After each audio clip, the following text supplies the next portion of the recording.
Sitting here and I felt the urge to pick up two specific books, this being one of them. And it's good stuff.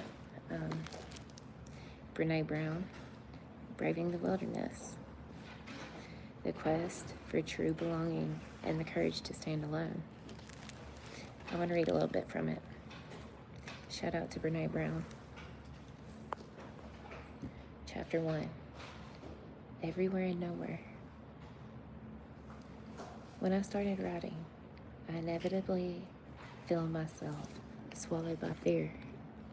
And it is especially true when I notice that findings from my research are going to challenge long-held beliefs or ideas.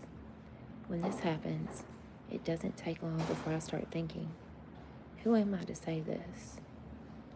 Or am I really going to pee people off if I call their ideas into question? In these uncertain and risky moments of vulnerability, I search for inspiration from the brave innovators and disruptors whose courage feels contagious. I read and watch everything by them or about them that I can get my hands on. Every interview, every essay, every lecture, every book. I do this so that when I need them, when I'm living in my fear, they come to sit with me and cheer me on. Most important, while watching over my shoulder, they put up with very little of my BS. Developing this process took time. In my early years, I tried the opposite of approach, filling my mind with critics and naysayers. I would sit at my desk and picture the faces of my least favorite professors, my harshest and most cynical colleagues, and my most unforgiving online critics. If I can keep them happy, I thought, or at the very least quiet, I'll be good to go. The outcome was the worst case scenario for a researcher or a social scientist. Findings that were gently folded into a pre-existing way of seeing the world. Findings that carefully nudged existing ideas, but did so without upsetting anyone. Findings that were safe, filtered, and comfortable. But none of that was authentic. It was a tribute. So I decided that I had to fire those naysayers and fearmongers. In their places, I began to summon up men and women who have shaped the world with their courage and creativity, and who have, at least on one occasion, peed people off. It says the other version. Oh, thank you for the hearts. It says the other version, but I'm trying to cut back on cussing, so. But still, Brene Brown's awesome. I like it too. She's authentic. And who have, at least on occasion, peed people off. They are a varied bunch. J.K. Rowling, author of Harry Potter books I love so much, is my go-to when I'm struggling with how to introduce a new and strange world of ideas that has only just emerged from my research. I imagine her telling me, new worlds are important, but you can't just describe them. Give us the stories that make up the universe. No matter how wild and weird the new world might be, we'll see ourselves in the story.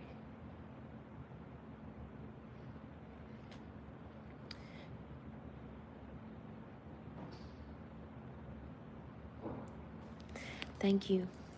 Thank you for your comment. I appreciate that. The author and activist Bell Hooks comes to the fore when there's a painful conversation happening around race, gender, or class. She's taught me about teaching as a sacred act and the importance of discomfort in learning. I want to stop there for a second. I felt that,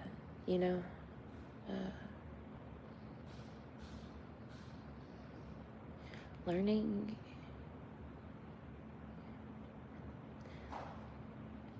via life experience is tough, you know. Um, I've made so many mistakes, you know, so many, trying to navigate things on my own, you know. Um, I always thought that, like,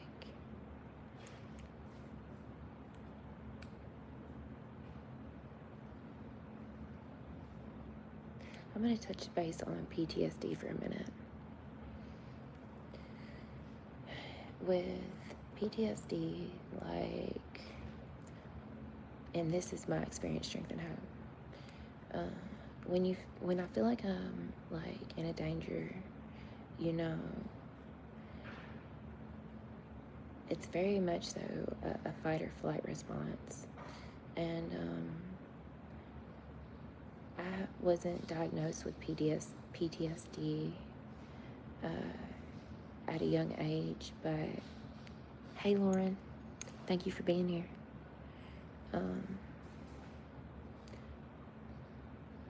We had a traumatic childhood, you know, and I know other people can relate.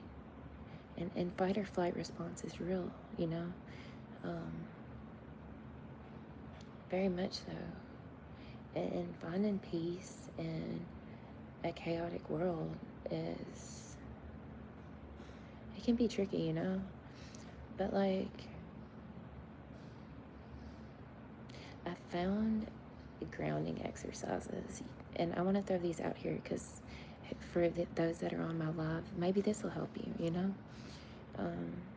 Good grounding exercises that have worked for me are meditation, you know, sitting down and rather than just like being in my own thoughts, reaching for a book, like Miss Brown is saying here, you know. Let me see. Here it is. Bless you. In their places, and this is on page 4. In their places, I began to summon up men and women who have shaped the world with their courage and creativity. You know, from what I gather, she goes into the books rather than just sitting in her thoughts. And maybe she's not speaking about PTSD here, but I can relate to this reading. And I think it's cool that I felt led to read this book, you know? To pick up this book. Hello, Moto. Sorry. I'm sorry. Crap. I got a new phone. I don't know how to turn it on vibrate. Sorry about that, y'all. Bear with me for just a second. I'm on a live. I'm not good with the internet, y'all.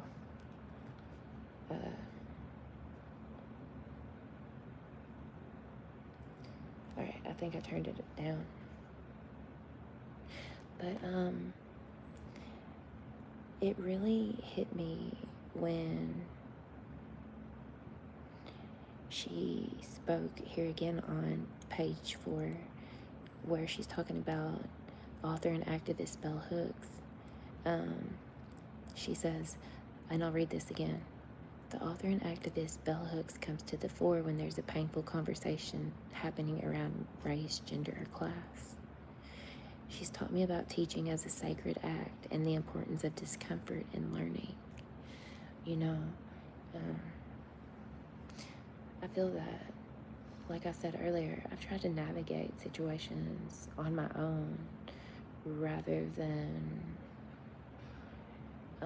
picking up a book, you know, and like, or asking for, well, finding like resources and whatnot. And there's a lot of places you can go to get resources. Here in Nashville, going to the library even, they have stacks of resources right by the front door. So I want to throw that out there. As well as the Nashville Mission Center for Women. Correct me if I'm wrong on that. I believe that's what it's called, though. But they have a packet of resources, and I think that's cool. Maybe I wasn't looking in the right places, but there are places to go to get resources, and the library being one of them. So I want to give a shout out to the Nashville Library, for sure, and of course Jesus.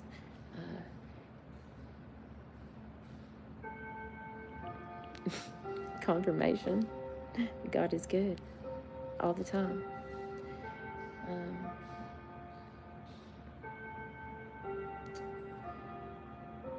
Rather than getting into the Bible, I would be lazy and just kind of like sit with my own thoughts. And it's really been beneficial these past few days to actually pick up my Bible and read it, So yeah, that was a goal I set for myself the other day, is to get more into the Bible and to read more, yeah.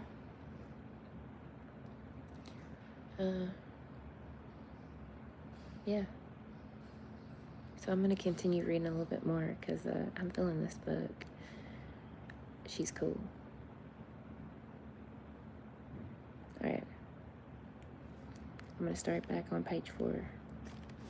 Once again, nobody's tuned in right now, but I might post this later. So if I do, here's the reference again to the book I'm reading. All right, let's get back to it. The author and activist Bell Hooks comes to the fore when there's a painful conversation happening around race, gender, or class. Commentary, I feel that.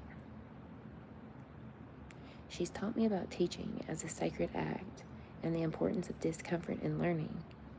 And Ed Catmull, Shonda Rhimes, and Ken Burns stand behind me, whispering in my ear while I'm telling a story. They nudge me when I become impatient and start skipping the details and dialogue that bring meaning to storytelling. Take us with you into that story, they insist. Countless musicians and artists also show up, as does Oprah. Her advice is tacked to the wall in my study.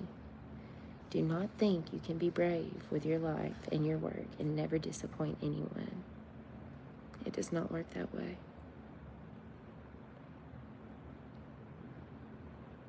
Shout out to Oprah. I feel that. But my oldest and most steadfast counselor is Maya Angelou. I was introduced to her work 32 years ago when I was studying poetry in college. I read her poem, Still I Rise, and everything shifted for me. It contains such power and beauty. I collected every Angelou book, poem, and interview I could find, and her words taught me, pushed me, and healed me. They managed to be both full of joy and unsparing. But there was one quote from Maya Angelou that I deeply disagreed with.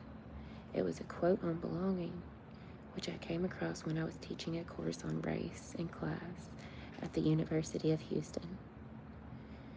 In an interview with Bill Mowers, I could be pronouncing that wrong, Bill Mowers, that aired on public television in 1973, Dr. Angelou said, "You are only free when you realize that you belong no place. You belong every place, no place at all. The price is high and the reward is great."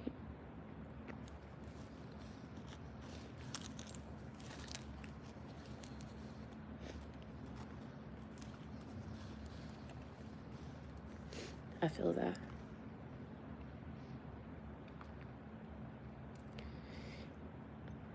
I can remember exactly what I thought when I read that quote.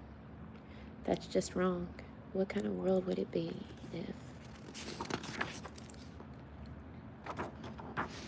We belong nowhere. Just a bunch of lonely people coexisting. I don't think she understands the power of belonging. For over 20 years, whenever that quote popped up in my life, I felt a rush of anger. Why would she say that? That's not true.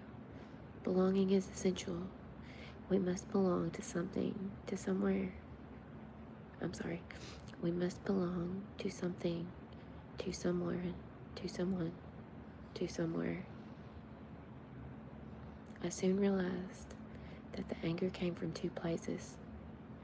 First, Dr. Angelo had come to mean so much to me that I couldn't just stand the thought that we disagreed on something so fundamental. Second, the need to fit in and the ache of not belonging was one of the most painful threads in my own life.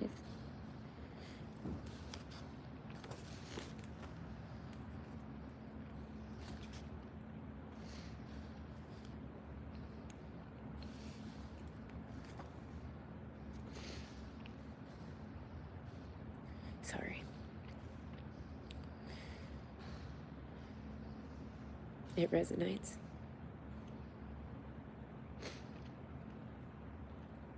I couldn't accept the idea of belonging nowhere as freedom. Feeling like I truly never belonged anywhere was my greatest pain, a personal suffering that threaded through most of my pre-adult life.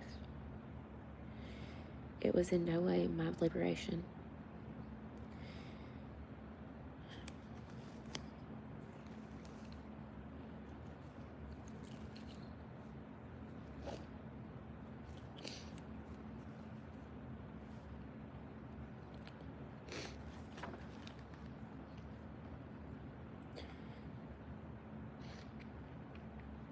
Experiences of not belonging are the time markers in my life, and they started early. I attended pre-K and kindergarten at Paula Evans Elementary on the West Bank of New Orleans. It was 1969. And as wonderful as the city was, and still is, it was a place suffocated by racism. Schools had only become officially desegregated the year I started. I didn't know or understand much about what was happening. I was too young. Sorry, y'all. But I knew that my mom was outspoken and tenacious. She spoke up a lot and even wrote a letter to the Times. I'm going to spell this because I don't want to mispronounce it. Picayune,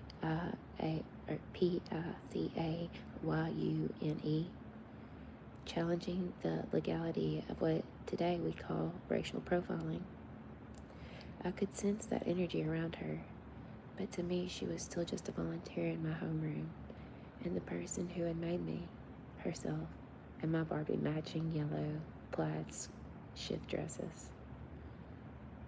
We had moved there from Tennessee, and that had been hard for me. Texas. We had moved there from Texas, and that had been hard for me. I desperately missed my grandmother, but I was eager to make new friends at the school and around our apartment complex. Got Tennessee on the mind. It quickly got complicated, though. Homeroom lists were used to determine everything, from attendance records to birthday party invitations. One day, my mom's room mother partner waved the list in front of my mom's face and said, "Look at all of the black kids on here. Look at these names. They're all named Cassandra." Huh? My mom thought. Maybe this explained why I was being left out of my white friends' parties. My mom goes by her middle name, but her first name is Cassandra. My full name on that homeroom list, Cassandra Brene Brown. If you're African American and reading this, which I'm not, but you know exactly why white families weren't inviting me over. I can relate to that, though. This is just my commentary, by the way. If anybody knows about my story, you know. If you know, you know. You know. So but I can still resonate. I'm going to add a little bit of commentary here as well.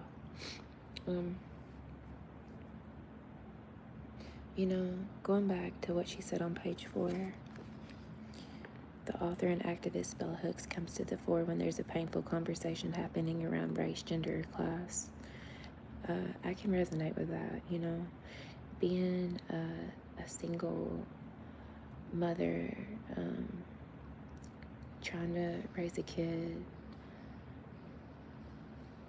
not being able to find good income, not having a college education,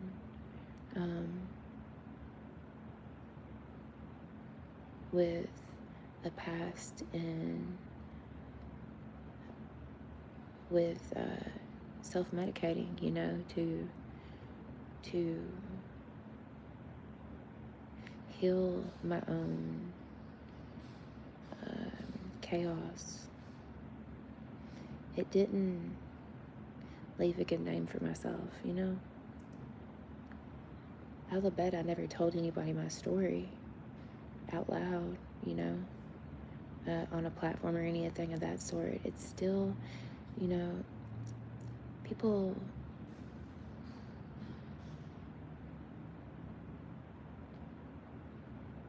if you're drinking and whatnot, people are gonna know, you can't hide these things.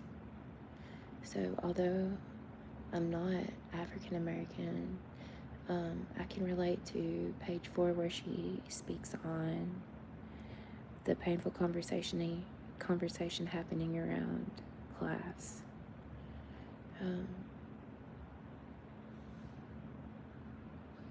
That's why equality is so important to me.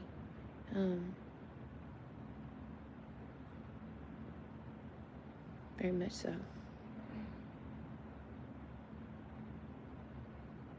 It makes me think of when it spoke of in the Bible, love thy neighbor as thyself, And then it also makes me think about 1 Corinthians 13, where it talks about love is patient, love is kind, love does not boast, love does not envy, love is not proud.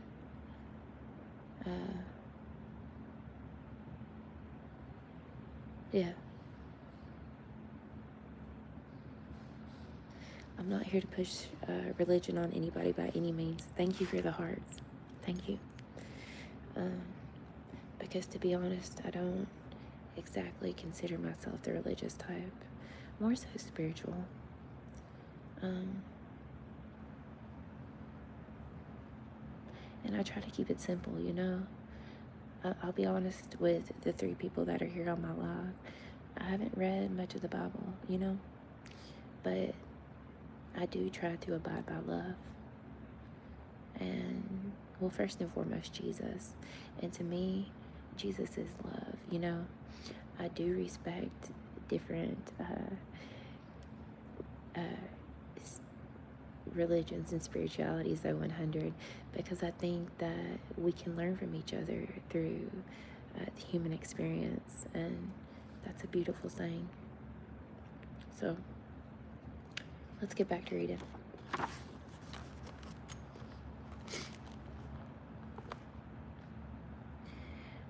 Page 7. You are not Cassandra Brene Brown? Yes, ma'am. It's also why when I walk into a job interview for a part-time receptionist at a doctor's office in San Antonio, the woman says, "You're Brene Brown." Well, what a pleasant surprise. And yes, I walked out of the interview before we sat down. The Black families were welcoming to me, but their shock was noticeable when I walked through the door. One of my friends told me I was the first white person who had ever been inside their house. That's hard to wrap your head around when you're 4 years old and you're really there for Penn to tail on the donkey and to eat cake with your friends. As simple as belonging should be in kindergarten, I was already struggling to understand why I felt on the outside of every group. The next year we moved to the Garden District, so my dad could be closer to Lola. I want to spell that because I might have mispronounced it. Loyola. And I transferred into Holy Name of Jesus. I was a Episcopalian. Probably said that wrong, but I'm going to try to say it anyway. Episcopalian? I'm not sure. Which made me one of the only non-Catholic students in my school.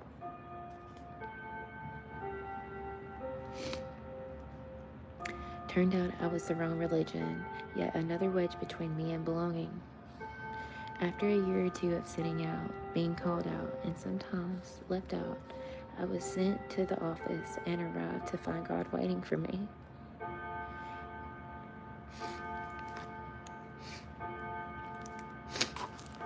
At least that's who I thought it was. It turned out to be a bishop.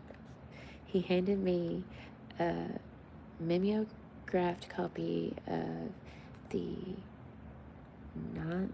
Nicene Creed, and we went through it line by line.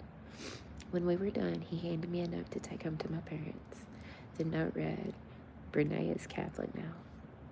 Still, things were relatively good for the next couple of years as I started to get into the groove of my new life in New Orleans.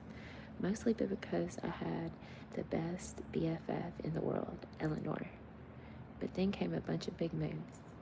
We left New Orleans for Houston when I was in 4th grade. Then we left Houston for Washington, D.C. when I was in 6th grade. Then we left Washington when I was in 8th grade and moved back to Houston. The normal turbulence and awkwardness of middle school was magnified by perpetual new girlness. I can relate to that.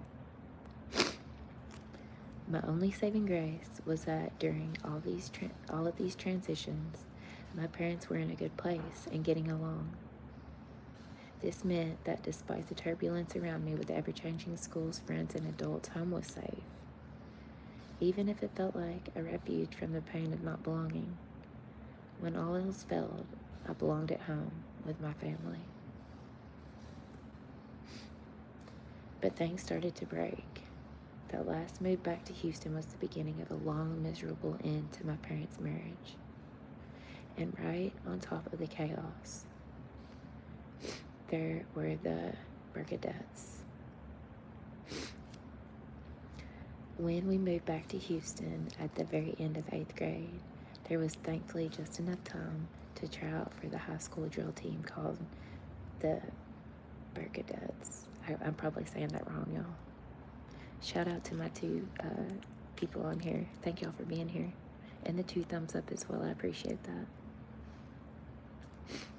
This was to be my everything. In a house that was increasingly filled with muffled sounds of my parents arguing, heard through the walls of my bedroom, that drill team was salvation. Just picture it. Lines of girls in white fringed blue satin vests and short skirts. All of them wearing uniform wigs, white cowboy boots, small cowboy hats, and bright red lipstick, strutting into high school football stadiums filled with crowds, afraid to leave their seats during halftime lest they miss the high kicks and the perfectly choreographed routines. This was my way out, my new, pretty, impeccably ordered refuge. 8 years of ballet was plenty to get me through the task of learning the routine, and a 2-week liquid diet got me through the brutal weigh-in.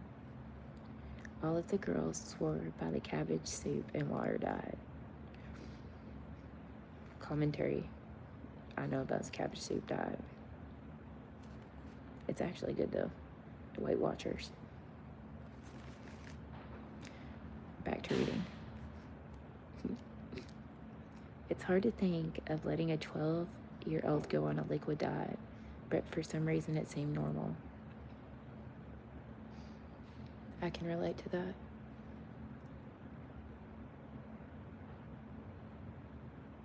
I struggled with disordered eating for a long time, and that the root was essentially the need to uh, fit in. I was trying to fill a God-sized hole with something other than God, you know?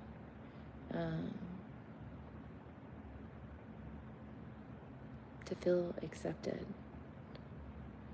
And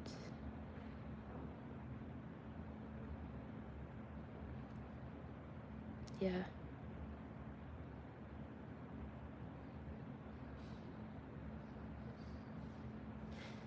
I believe we'll all find our tribe when the time's right. Back to reading. To this day, I'm not sure I've ever wanted anything in my life more than I wanted a place on this drill team. The perfection, precision, and the beauty of it would not only offset the growth turmoil at home, but also deliver the holy grail of belonging. I would have a big sis, and she would decorate my locker. We'd have sleepovers and date football players. For a kid who had seen Grease 45 times, I knew this was the beginning of a high school experience that included sudden, spontaneous sing-alongs in the 1980s version of Sock Hops. And most of all, I would be a part of something that literally did everything together in lockstep. Birkadet was belonging personified. Hello. Thank you for your comment. Yes, thank you, Lord, for another blessed day for us all and for our families as well. Thank you for that comment. Shout out to Brazil.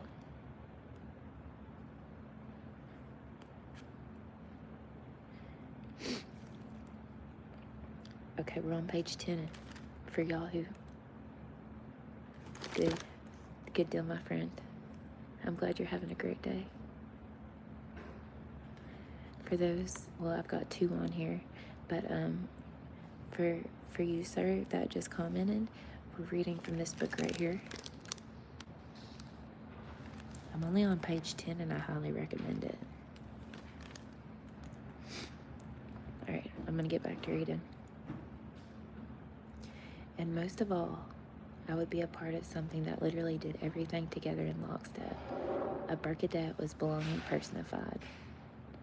I didn't really have any friends yet, so I was on my own for tryouts. The routine was easy to learn. A jazzy number preformed to a big band version of Swami. You know, the How I Love You one. Y'all forgive me if I mispronounce anything. There was a lot of sliding with jazz hands and an entire section of high kicks. I could kick higher than all the girls except for one dancer named Leanne. I practiced so much that I could do that routine in my sleep. I still remember parts of it today. Tryout day was terrifying, and I'm not sure if it was my nerves or the starvation diet, but I was lightheaded when I woke up, and I stayed that way after my mom dropped me off at the school. Now, as the mother of a teen and tween, it's a little hard to think of how I had to walk in by myself surrounded by a group of girls who were piling out of cars and running in together holding hands. But I soon realized I had a bigger problem than walking in alone. All of the girls, and I mean all of the girls, were made up from head to toe. Some wearing blue satin shorts and gold shirts, and others had blue and gold tank tops with little white skirts. There was every iteration of blue and gold bows that you could imagine, and they were all in full makeup. I had on no makeup, and I was wearing gray cotton shorts over a black leotard. Excuse me. No one had told me that you were supposed to get decked out in school colors. Everyone looked so bright and shiny. I looked, like the sad girl whose parents fought a lot. I can relate to that. commentary in 2007 from the high school I graduated in. My graduation picture in the yearbook is I'm the only person not dressed in like what we were supposed to wear. I think I had on like maybe like a gray, or it was like perhaps a light blue collared cashmere sweater on for those pictures. But I was still there to get my picture taken, so back to reading.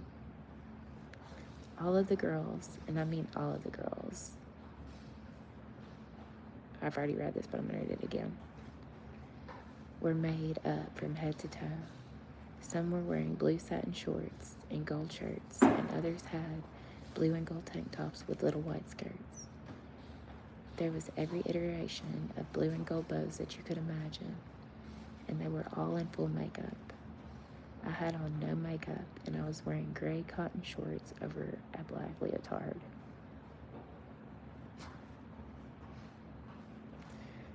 No one had told me that you were supposed to get decked out in school colors.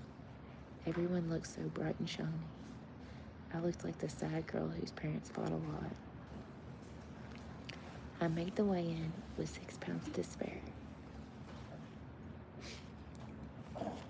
Even so, the sight of girls stepping off the scale. Is it okay if I talk too loud?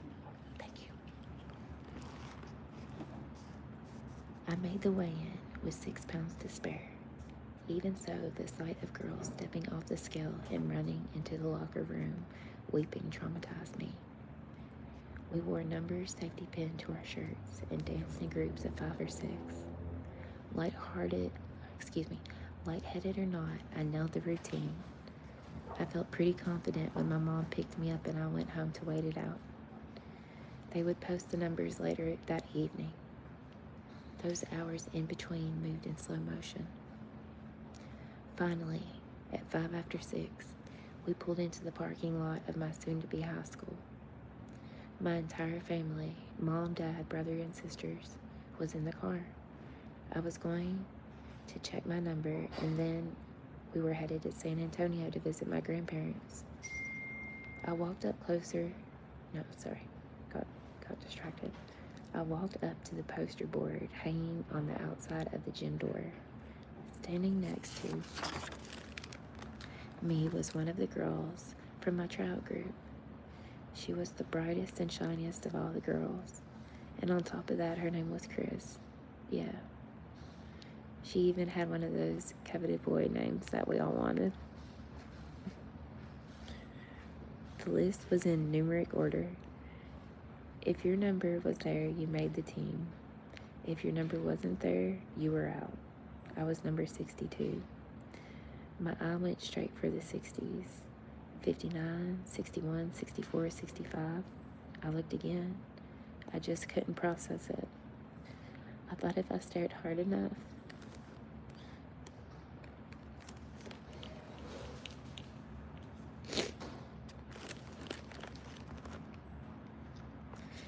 I can resonate.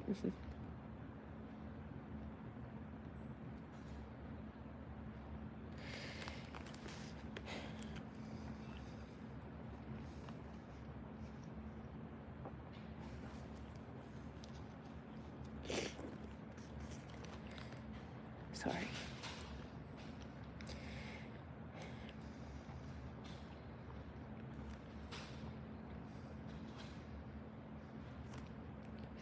I thought if I stared hard enough and the universe knew how much was on the line, the number might magically appear.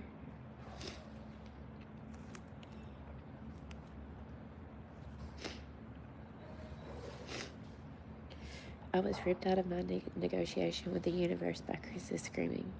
She was jumping up and down, and before I could make sense of what was happening, her dad had jumped out of the car, run up to her, grabbed her, and twirled her around, just like in the movies.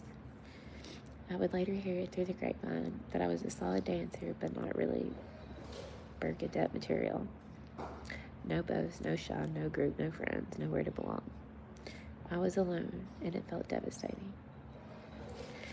I I walked back to our station wagon and got in the back seat, and my dad drove away. My parents didn't say one word, not a single word. The silence cut into me like a knife to the heart. They were ashamed of me and for me. My dad had been captain of the football team. My mom had been the head of her drill team. I was nothing. My parents, especially my father, valued being cool and fitting in above all else. I was not cool. I did not fit in. And now for the first time, I didn't belong to my family either. My drill team story is one that is easy to dismiss as unimportant in the larger scheme of what's going on in the world today. I can already see the hashtag first world problems hashtag. Let me read that again. Sorry, y'all. I can relate though. My drill team story is one that's easy to dismiss as unimportant in the larger scheme of what's going on in the world today. I can already see the first world problems hashtag. She put that in parentheses. Too much war to preach. Yes, Anthony. But let me tell you what it meant to me. I don't know if this was true or it was the story I told myself in that silence, but that became the day I no longer belonged in my family, the most primal and important of all of our social groups. Had my parents consoled me or told me I was brave for trying, or better yet, and what I really wanted in that moment, had they taken my side and told me how terrible it was and how I deserved to be picked, this story wouldn't be one that defined my life and shaped its trajectory, but it did. Sharing this story was so much more difficult than I thought it would be. Thank y'all for the hearts. I see them out of my peripheral and I appreciate that. Thank you. Sharing this story was so much more difficult than I thought it would be. I had to go to iTunes to remember the name of the tryout song, and when I played the preview, I just started sobbing. I didn't break down because I hadn't made the drill team. I wept for the girl that I couldn't comfort back then.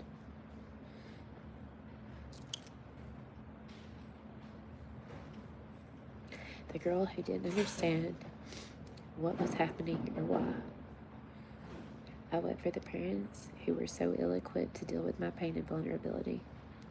Parents who just didn't have the skills to speak up and comfort me, or at the very least, run an interception on the story of not belonging with them or to them. These are the moments that, when left unspoken and unresolved, send us into our adult lives, searching desperately for belonging and settling for fitting in. Luckily, my parents never harbored the illusion that parenting ends when your kids leave the house. We learned about courage, vulnerability, and true belonging together. That's been the little miracle. Even in the context of suffering, poverty, violence, human rights violations, not belonging in our families is still one of the most dangerous hurts.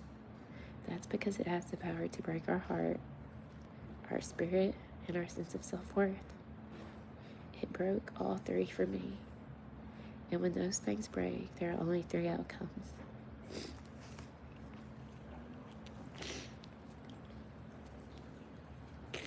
Sorry.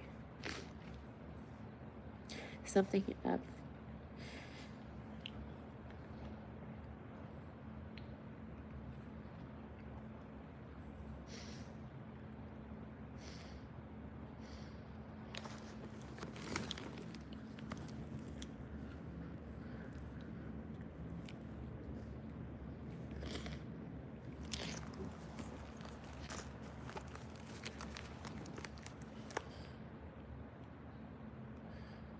I would take a break, but I'm going to keep on for the three people that are on here. Thank y'all for being here. Thank you for the 3 thumbs up, too. And when those things break, there are only three outcomes. Something I've borne witness to in my life and in my work. One, you live in constant pain and seek relief by numbing it and or inflicting it on others. Two, you deny your pain, and your denial ensures that you pass it on to those around you and down to your children. Or three, you find the courage to own the pain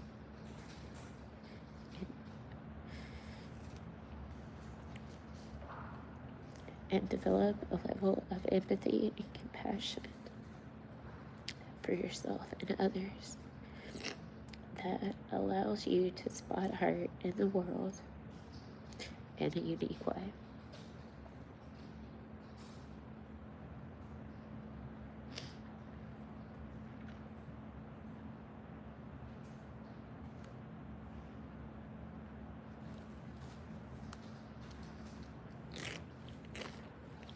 I'm going to read that third one again.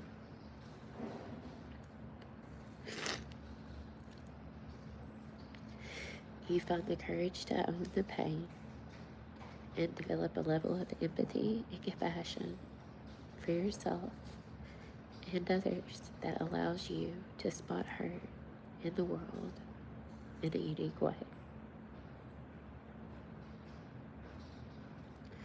I certainly tried the first two. Only through sheer grace did I make my way to the third. Shout out to Jesus.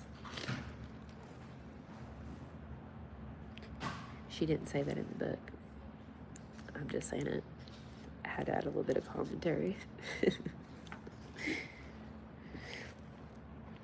After the Bernadette nightmare, the fighting got worse at home. They were often no-holds-barred battles. My parents just didn't have the skills to do it another way. Telling myself that my parents were the only ones in the world who were struggling to keep a marriage together, I felt tremendous shame.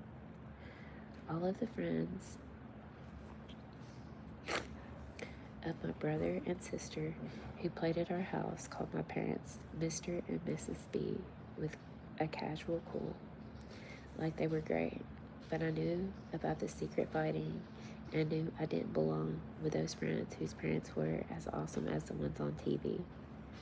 So now the shame of secrecy was piling in too. Of course, perspective is a function of experience. I'm going to read that again. Of course, perspective is a function of experience.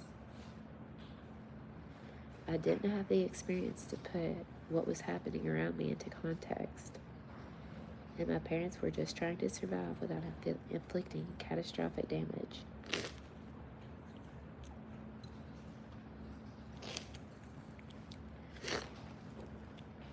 So I don't think it dawned on them to share their perspectives with us. This is bringing therapy and counseling to mind, and this is my commentary. I want to throw out the importance of speaking with another human being, like someone you can trust, you know.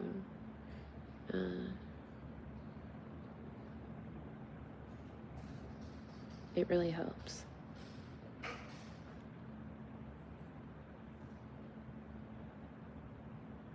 A lot.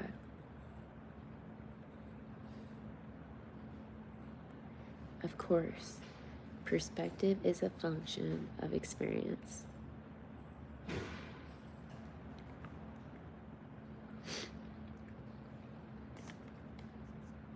I didn't have the experience to put what was happening around me in context, and my parents were just trying to survive without inflicting catastrophic damage, so I don't think it dawned on them to share their perspectives with us. I was certain that I was the only one in town, even in the world, living through this specific kind of shit. Oh, sorry.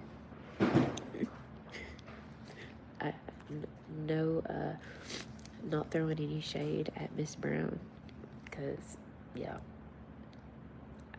I used to cuss a lot. I'm just trying to stop cussing so much because my kid is a teenager now, and yeah, you know, sometimes if I don't, like, I don't know, I just gotta rein it in, you know. For him,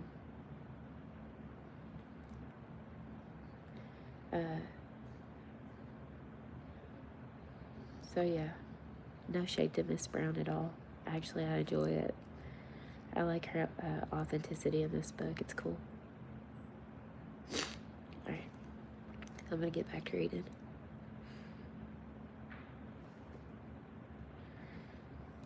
Peace out, or peace, glory be to him 333. Alright. I do like the word SH show though. I've said that word a lot. Those words a lot. Alright. Despite the fact that my high school was the national news for the alarming number of students there who had committed suicide, it was only later, once the world changed. I need to read that again.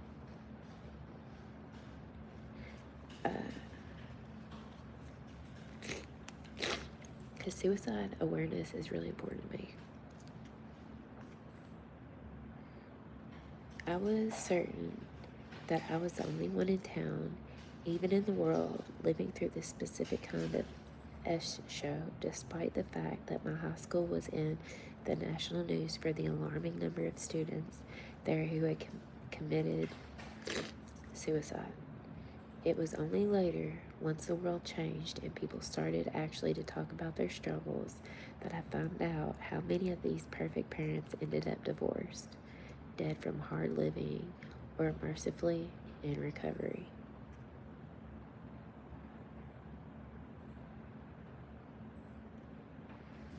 Sometimes the most dangerous thing for kids is the silence that allows them to construct their own stories. Stories that almost always cast them as alone and unworthy of love and belonging. That was my narrative.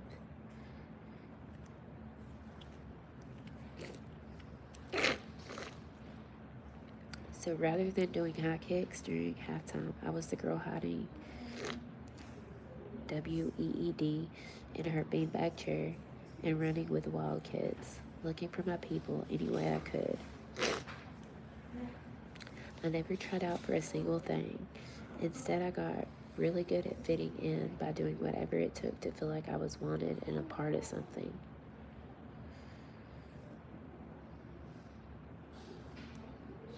I can relate.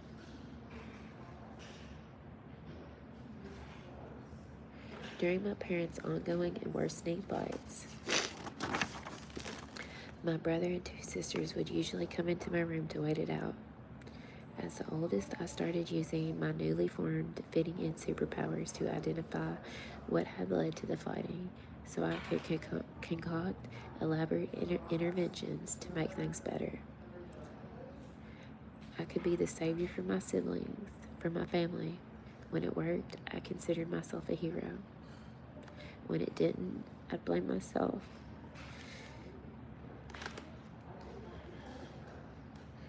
And double down on the data findings. It's only just dawning on me as I write this. This is actually when I started choosing research and data over vulnerability.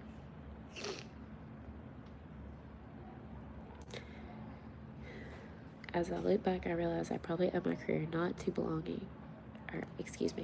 As I look back, I realize I probably owe my career to not belonging. First as a child, then as a teenager. I found my primary coping mechanism for not belonging in studying people.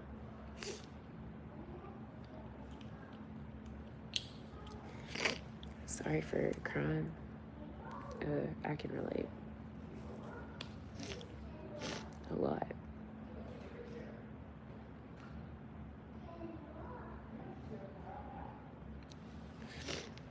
probably never cried this much during the first 16 pages of a book.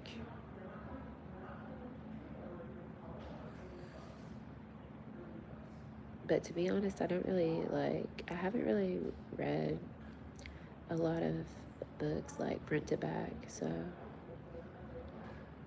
I'm gonna have to do this more. Like I said, this is my third day, and I feel like it's okay to cry, you know? Confirmation.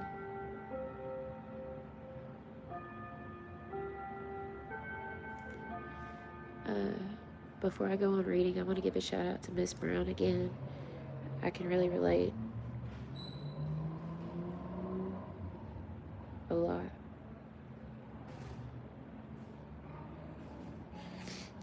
Page 16.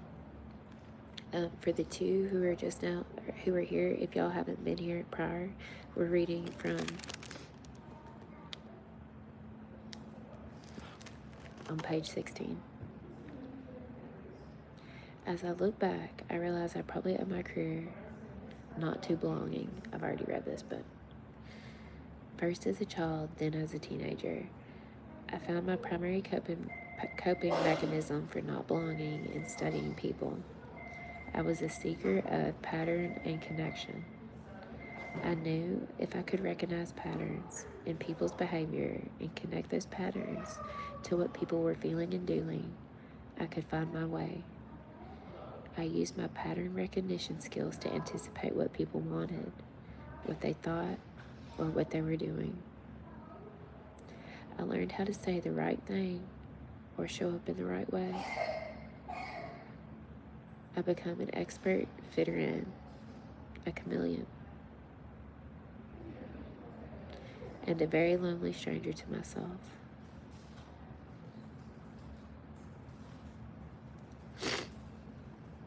As time passed, I grew to know many of the people around me better than they knew themselves.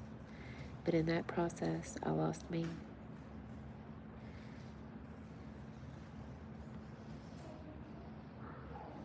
I feel that.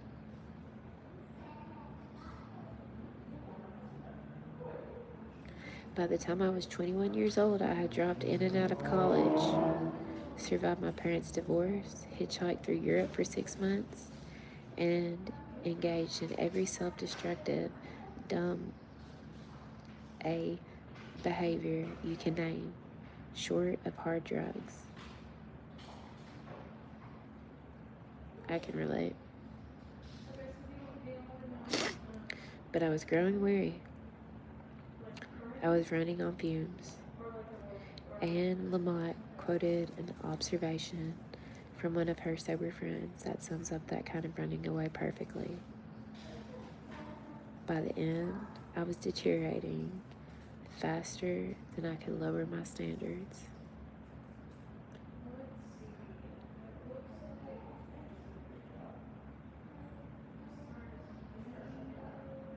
I think I'll stop there.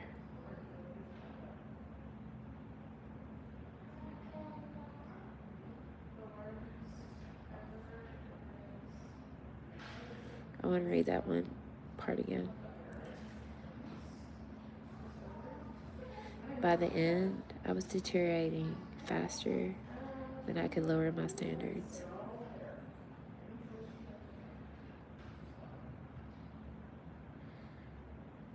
Confessions.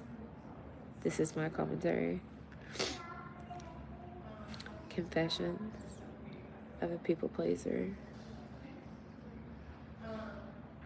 I feel that.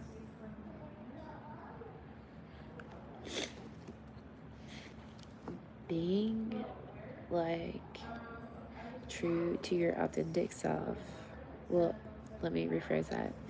Being true to my authentic self has been one of the most scariest and lonely journeys I have ever been on.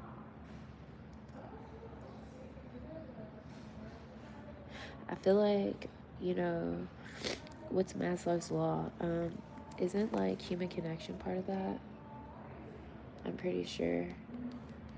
This phone is dead. Oh, no, it's not. I turned it off. No, it's dead. um,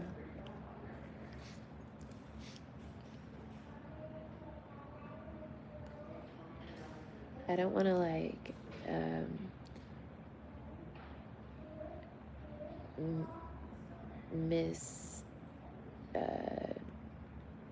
I don't want to, like, quote Maslow's law and, like, the hierarchy of needs, but for me, like, connection, just human connection and being able to be amongst a group of like-minded individuals it's always a great